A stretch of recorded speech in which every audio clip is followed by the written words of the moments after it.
You look at that అండి? బండారు వంశీకృష్ణ గారు. Good morning sir అందరికి. Good morning.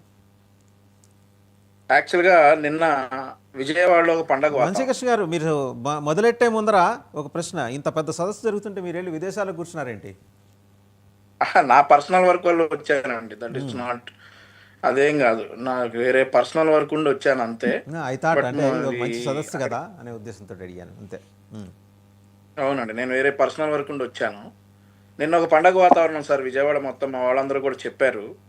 సో నిన్న ఒక దుబాయ్ అనేటటువంటి ఒక దేశం మనందరికీ తెలుసు, ఎట్లా పడి లేచిన దేశం లాంటి దేశం, ఎడారి లాంటి దేశాన్ని ఈరోజు ఎలా ఉందో తెలుసు. ఆ దేశ ఆర్థిక మంత్రి నిన్న వచ్చేసి ఒక సదస్సు పెట్టి ఏం చెప్పారంటే, ముఖ్యమంత్రి చంద్రబాబు నాయుడు గారు దావోస్లో నాతో ఒక 5 నిమిషాలు మాట్లాడి ఆంధ్రప్రదేశ్కి వచ్చి చూసి పెట్టుబడులు పెట్టండి, నిర్ణయించుకోండి అని చెప్పారు. సో ఆయన మాట మీద నేను ఆంధ్రప్రదేశ్కి వచ్చానని చెప్పారు. దావోస్కి వెళ్ళినప్పుడు వీళ్ళందరూ కూడా ఎట్లాంటి పెట్టుబడులు రాలేదు, ఏమి రాలేదు అని చెప్పేసి వీళ్ళు హేళన చేసినటువంటి వ్యక్తులు అప్పుడు కామ్గా ఉన్నారు. ముఖ్యమంత్రి గారు కావచ్చు, అక్కడికి వెళ్ళినటువంటి అధికారులు కావచ్చు. ఈరోజు సమాధానం చెప్పారు. విశాఖపట్నంకి 20,000 కోట్ల పైగా పెట్టుబడులు తీసుకొస్తా ఉన్నారు. అదే మాదిరిగా $50 బిలియన్ పెట్టుబడులు పెట్టాలి అంటే అంతకంటే ఎక్కువ పెడతామని చెప్పేసి నిన్న ఆయన బింతౌక్, ఆయన ఆర్థిక మంత్రి గారు అన్నటువంటి పరిస్థితి. సో ఇందాక నరేష్ గారు అనుకుంటాను, ఆయన అట్లాంటి రాళ్ళు ఎప్పుడు 2004 ఏదో 1999 నుండి చంద్రబాబు నాయుడు గారికి తగులుతూనే ఉంటాయి. ఇట్లాంటి వాళ్ళు విమర్శిస్తూనే ఉంటారు, ఆయన పని చేసుకుంటూనే పోతారు. దానికి ఉదాహరణ ఈరోజు హైదరాబాద్. మీరు చూసుకోవచ్చు ఈరోజు హైదరాబాద్ ఎలా ఉందో. అప్పుడు కూడా ఇలాగే విమర్శించారు, బళ్ళు గుడ్లు పెట్టవు, తొండలు గుడ్లు పెట్టవు, అట్లాంటి ప్రాంతాన్ని డబ్బులన్నీ తీసుకుని అక్కడ పెడతా ఉన్నాడని చెప్పేసి చంద్రబాబు నాయుడు గారిని ఇప్పుడు నరేష్ గారు విమర్శించినట్లుగానే అప్పుడు కూడా విమర్శించారు. ఈ లూలు మాల్ గురించి చెప్తా ఉన్నారు. హైదరాబాద్ లో ఏ ఇన్వెస్ట్మెంట్ చేశారండి? ఎటువంటి ఇన్వెస్ట్మెంట్స్ ఆయన కంప్లీట్ చేయండి, మళ్ళీ వస్తా. సార్ ఇప్పుడు సార్ నరేష్ గారు, నేను చెప్తా, ఖచ్చితంగా సమాధానం చెప్తాను. ఇందాక వాసుదేవన్ గారు ఒక మాట అన్నారు, అన్నప్రాసన రోజే అవకాయ తినరు కదా అని. 1999 నుండి 2004 వరకు చంద్రబాబు నాయుడు గారు చేసిన కృషి వల్ల ఈరోజు హైదరాబాద్ ఇలా ఉందని చెప్పేసి చాలా మంది అంటారు. చాలా మందిలో కూడా మా ప్రత్యర్థి ఎవరు సార్, ఏంటి సార్ అంటున్నారు? ఏమనలేదండి, మీరు మాట్లాడండి. చాలా మంది అంటారు, చాలా మందిలో మా ప్రత్యర్థులు కూడా ఉన్నారు.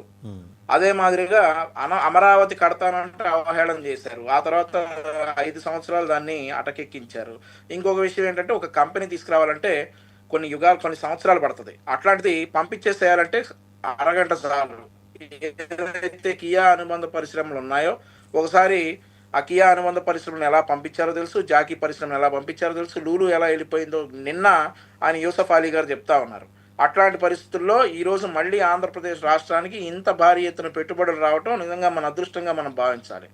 ఈయన అంటా ఉన్నారు ఇందాక నరేష్ గారు, లూలు మాల్లో వచ్చే ఉద్యోగాలు అంటే లేబర్ ఉద్యోగాలు అని చెప్పి అంటా ఉన్నారు.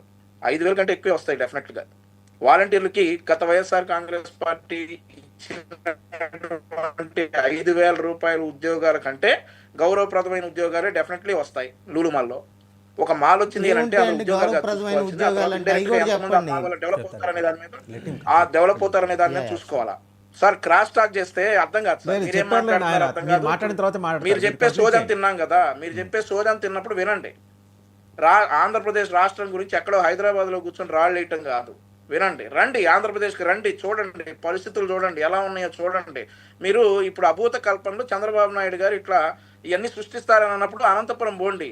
అనంతపురం పోతే అక్కడ కియా పరిశ్రమ ఉంటుంది, అక్కడికి వెళ్ళండి. అక్కడికి వెళ్తే మీకు అర్థమవుతుంది ఇన్వెస్ట్మెంట్స్ ఎన్ని వచ్చాయి ఏంటనేది అర్థమవుతుంది. విశాఖపట్నం పోండి, వస్తాయి ఇన్వెస్ట్మెంట్స్, డెఫినెట్లీ వస్తాయి. ఇప్పుడు ఇంకొక మాట అండి, ఆ భూతాన్ని రానివ్వను అని చంద్రబాబు నాయుడు గారు అన్నమాట వాస్తవం. ఎందుకన్నారు? మళ్ళీ ఆయన వస్తే మా పరిస్థితి ఏంటి అని ఇన్వెస్టర్స్ అడిగితే ఆ మాట అన్నారు.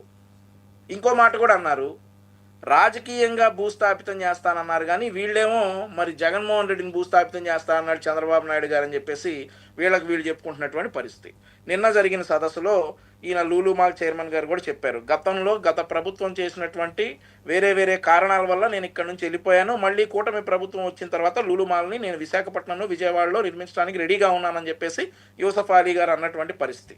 ఆ తర్వాత ఇదే బింతౌక్ గారు, ఆర్థిక శాఖ మంత్రి, ఆంధ్రప్రదేశ్ రాష్ట్రాన్ని మేము చూడటానికి వచ్చాం, మేము చూసాం, మాకు నచ్చింది, మేము ఇన్వెస్ట్మెంట్స్ చేస్తాం, $50 బిలియన్ కంటే ఎక్కువ ఉండాలి ఇన్వెస్ట్మెంట్స్ అని ముఖ్యమంత్రి గారు అంటే అంతకంటే ఎక్కువే వస్తాయని చెప్పేసి మాట ఇచ్చి నిన్న ఆంధ్రప్రదేశ్ రాష్ట్రానికి శుభవార్త చెప్పారు దుబాయ్ ఆర్థిక శాఖ మంత్రి గారు.